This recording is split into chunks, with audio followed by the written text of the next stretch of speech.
Do you love to travel but hate the mess when your travel kit fails? Well, this could be your answer. This video is so not sponsored, I'm gonna make fun of the manufacturer's name, ELVIROS.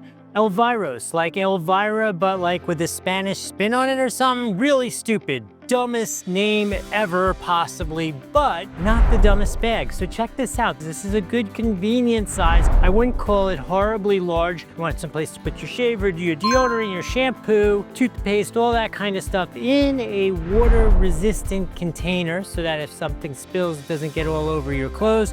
This is not waterproof, but you can see it's got like a nice vinyl lining in there. So I think it is reasonably waterproof, but I wouldn't call it perfectly waterproof. We'll call it your basic spills are gonna remain inside this bag. The bag, again, a really nice size. It's got a zipper on the top. It has another zipper on the side. So on this outside pocket, maybe you put your extra blades, medicine, that kind of stuff. And it has a hook so you can hang it if you like to do that. I never really understood that. I never hang these bags. I don't understand why that's a thing. Actually, comment below if you know why somebody wants to hang their toiletry bag. But in any case, you know, we are Doug and Nikki. We traveled the world. We're just back from 30 days in Africa, and I needed a new travel bag. I saw this. I was like, oh, let me get that. Cool. And if it's cool, I'll tell the people. So I'm telling you it's cool. If you want to get it, there's a link here on the screen. There's one down in the description. Both work the same way. Neither one costs you anything extra to do it. You should definitely get this.